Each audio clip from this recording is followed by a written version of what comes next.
안녕하십니까. 김경국TV 시작하겠습니다. 비명행사, 신명횡재 이런 말들이 현실로 드러나고 있습니다. 후보 적합도 심사 과정에서 민주당 비명계 후보들의 학살이 이어지면서 나왔던 말인데 실제 공천에서 이런 말들이 현실화되고 있는 것입니다. TV조선 보도에 따르면 민주당 공천에서 현역 의원 컷오프 대상 31명 중 28명이 비명계로 나타났습니다. 말 그대로 비명계에 대한 학살이 이루어지고 있는 것입니다. 조홍천 의원이 지난번에 민주당을 탈당하면서 이런 말을 했습니다. 여동생을 남겨두고 탈북하는 기분, 이렇게 얘기했는데 정말로 조 의원의 당시 느낌이 정확했던 것 같습니다. 그런데 더 웃기는 것은 이재명 대표가 자신은 모르는 일이라고 마치 남 얘기하듯이 했다는 것입니다. 하여튼 이재명 대표 참 연구 대상이고 정말로 천년에 한 명 나올까 말까한 그런 인물인 것은 분명한 것 같습니다. TV조선이 입수한 민주당 공천관리위원회의 하위 20% 명단에 따르면 31명 가운데 비명계로 분류되는 의원은 모두 28명이었습니다. 특히 경선 점수에서 30%가 감산돼 사실상 컷오프에 해당하는 하위 10% 10명은 전원이 비명계였습니다. 지난 정부에서 원내대표를 지냈던 수도권 사선 의원, 그리고 전직 국회 부의장, 수도권 초선 의원 등이 포함되어 있는 것으로 나타났습니다.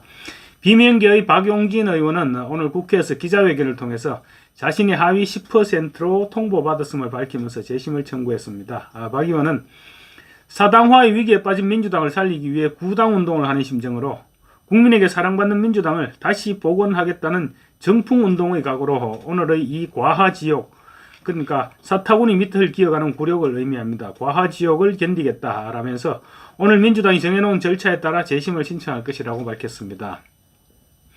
경선 점수에서 20%가 깎이는 하위 10%에서 20% 구간에는 통보를 받고 즉각 탈당을 선언한 김영주 국회 부의장, 그리고 수도권 5선 의원, 친문계 핵심 의원, 뇌물수수 혐의로 재판을 받는 의원, 이렇게 14명이 포함됐다고 합니다. 나머지 7명은 이미 불출마를 선언한 비명의 임재근, 김홍걸, 최종윤 의원, 그리고 탈당한 김종민, 이원욱, 조홍천 의원 등입니다. 이 같은 공천 결과는 이재명 대표가 지지율 급락에도 불구하고 이재명의 민주당화를 강행하겠다는 분명한 의지를 표현한 것입니다. 그래서 비명계의 집단 반발을 비롯한 거센 후폭풍이 불가피할 것으로 보입니다. 이와 관련 민주당 이재명 대표는 기자들과 만나서 그렇지 않을 것이다 하며 제가 아끼는 분들도 많이 포함된 것 같아서 가슴이 아프다고 얘기했습니다. 그러면서 저는 명단이 어떤 내용인지 전혀 모른다. 공관위에서 공정하게 잘 하실 것이다. 이렇게 얘기했습니다. 마치 명단을 통보받지 못한 것처럼 얘기한 것이죠. 워낙 거짓말을 많이 하다 보니 이 짧은 말 속에도 여러 가지 모순이 얽혀 있습니다. 명단이 어떤 내용인지 전혀 모른다면서도 자신과 가까운 자기가 아끼는 분들도 많이 포함되어 있는 것 같아서 가슴이 아프다, 이런 얘기를 했죠. 이미 다 알고 있다는 얘기입니다. 모를 리가 없죠. 그리고 밀실에서 측근들을 모아서 컷오프 대상 현역 의원 문제를 논의했고, 또 소위 경기도 팀이 나서서 이재명이 성남시장 시절 이용했던 여론조사 기관을 통해서 정체불명의 여론조사를 실시했죠. 그리고 그 조사 결과를 근거로 자신이 직접 컷오프 대상에게 전화해서 조롱하듯이 형님이 꼴찌했다, 이렇게 말했던 사람이 바로 이재명입니다. 그런데 자신은 모르는 일이라고 한다고 그게 과연 모르는 일이 되는 겁니까? 그러니까 아예 거짓말이 입에 붙어 있는 사람입니다. 이 대표는 비명계 의원들의 탈당 등 강력 반발이 예상되는 데 대해서는 새로운 모습으로 환골탈퇴하는 과정에서 일종의 진통이라고 생각해달라. 훌륭한 인물들로 공천관리위원회가 잘 결정할 것이라고 말하면서 개의치 않겠다는 반응을 보였습니다. 이 대표와 측근들은 야당의 공천은 원래 좀 소란스럽고 잡음이 있기 마련이고 또 공천이 끝나면 아무것도 아니니 걱정할 필요가 없다, 이런 생각이 팽배해 있는 것 같습니다. 이와 함께 제가 늘 말씀드렸던 부분인데 이재명 대표는 원내 제1당이 되면 좋겠지만 굳이 원내 다수당보다는 자신을 확실하게 호위할 수 있는, 그리고 자신이 완벽하게 장악할 수 있는 친위부대 민주당을 만드는 것이 훨씬 중요하고 또 이번 총선 공천의 목표라고 생각하는 사람입니다. 따라서 탈락자들이 반발하고 당을 뛰쳐나가는 것은 전혀 마음에 두지 않을 것입니다. 이날 기자들에게 한 얘기도 온통 거짓말투성이었습니다. 이재명 대표는 우리 당은 국민의힘과 다르게 이미 1년 전에 정해진 시스템, 그리고 특별 당규, 당헌에 따라서 공천은 공정하게 진행된다, 이렇게 주장했습니다. 아마 거기 참석했던 기자들, 이 말을 듣던 기자들도 다 알고 있었을 텐데요. 사실과 완전히 다른 얘기입니다. 불과 70여일 전이죠. 지난해 12월 7일 민주당 이재명 대표는 중앙위원회를 소집해서 공천룰 개정을 강행했습니다. 그 장본인이 바로 이재명입니다. 당시 비주류들이 강력히 반발했죠. 그럼에도 비주류들이 반발을 무시하고 강행했던 그 내용이 공천룰 개정안이 바로 하위 20%에 해당하는 현역 의원들의 감점을 강화하는 내용이었습니다. 이렇게 이번 총선에서 비명계에게 적용하기 위한 사전 조치였던 것입니다. 그때부터 이미 계획이 되어 있었던 것이죠. 당시 비명계들은 이 같은 사태를 예견하고 반발했던 것인데 이재명의 위세에 눌려 침묵했던 대부분의 의원들이 이번에 대가를 치르고 있는 것입니다. 이 대표는 이어서 평가 결과에 대해 모두가 만족하는 것은 있을 수 없는 일이기 때문에 본인은 동의하지 못하는 평가에 대해 당연히 불평불만이 있을 수밖에 없다. 이렇게 잘라 말했습니다. 불평불만이 있으면 어쩔 것이냐 이런 투입니다.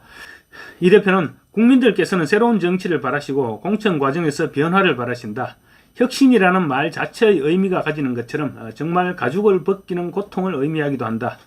국민 눈높이에 맞는 공천을 위한 불가피한 과정이라고 이해해 주시길 부탁드린다. 라면서 비명계에 대해서 컷오프 수용을 촉구했습니다. 자기 마음대로 하는 엿장수 공천을 해놓고 국민 눈높이를 들먹이는데 아마 컷오프 대상자들이 들으면 참 뒤로 나자빠질 만한 말들입니다. 공천에서 불이익을 본 사람이 감내하고 이해해 줄 수 있는 경우는 심사 결과가 공정하게 진행됐을 경우입니다. 역사상 최악의 사천을 한 사람이 할 수 있는 말은 절대 아닌 것으로 보입니다. 국민의힘 한동훈 비대위원장이 한마디 했습니다. 측근들이 공천을 주무르는 대장동식 공천이 사실이었다. 이재명의 민주당이 총선에서 이기면 국회를 그리고 이 나라를 대장동식으로 운영할 것이다. 우리가 최선을 다해서 반드시 총선에서 승리해야 하는 이유가 여기에 있다라고 말했습니다. 한 위원장은 그러면서 이 대표가 시스템 공천이라고 강조했는데 왜 이재명이 원하는 대로만 결과가 나오느냐. 김영주, 박용진 이런 사람들이 하위 10%에 들어가면 단식에, 법정 출석에 그리고 방탄으로 할 일을 전혀 하지 못한 이재명 대표는 하위 1%에 들어가야 되지 않을까? 이게 도대체 무슨 시스템이냐 이렇게 일갈했습니다. 민주당의 컷오프 대상자가 통보됐고 또 비명계에 집중된 것으로 확인된 만큼 적지 않은 현역 의원들이 동요하고 있을 것으로 예상됩니다. 제가 오늘 아침 방송에서 민주당 내부에서 이런 말이 있다 하면서 말씀드린 것이 탈당자가 50명이 될 수도 있다 이런 말이 나온다고 말씀드렸는데 생각보다 엿장수 공천의 파장은 훨씬 심각해 보입니다. 이와 관련 오늘 개혁신당과 합당 파기를 선언한 이낙연 새로운 미래 대표는 도덕적, 법적 문제에 짓눌리고 1인 정당으로 추락해서 정권 견제도, 정권 교체도 어려워진 민주당을 대신하는 진짜 민주당을 세우겠다라고 강조했습니다. 공천 학살을 당한 민주당 비명계 의원들에게 우회적으로 러브콜을 보낸 셈입니다. 이 대표는 그러면서 어제 오늘 많은 분들과 통화를 하고 있다. 그러니까 컷오프된 의원들과 통화를 하고 있다는 얘기겠죠. 상황이 생각보다 심각하며 정상적인 상황이 아니라고 듣고 있다. 개인적으로 선택하는 것보다 민주당을 살리기 위해 함께 의견을 나누고 있다고 들었다라고 말했습니다. 컷오프 대상 의원들이 개별 행동보다는 단체로 움직일 수 있다는 가능성을 시사한 대목입니다. 물론 이낙연 대표의 희망이 섞인 전망이기도 합니다. 이날 개혁신당을 탈당한 김종민 의원도 민주당 내에서 현재 벌어지고 있는 브레이크 없는 공천 파동 사태가 상상 이상인 것으로 듣고 있다. 의원들이 개인적으로 결단해서 각계약진할 문제는 아니고 민주당 자체가 무너져 내리는 상황에서 의원들의 대응이 있을 테니까 함께 공감하고 대화를 나눠갈 생각이다 이렇게 말했습니다. 말이 좀 어려운데 컷오프된 의원들의 집단적인 행동을 기다리겠다 이런 말입니다. 31명 가운데 28명이 비명계라면 아예 드러내놓고 반대 진영을 학살한 것입니다. 여기에다 새로 꽂아 넣을 인물들이 모두 친명계 인사이고 보면 컷오프 대상자들이 아마 그대로 앉아서 당하지는 않을 것 같습니다. 조만간 민주당에서 대규모의 탈당 사태가 벌어질 가능성이 점차 높아지고 있는 것 같습니다. 감사합니다.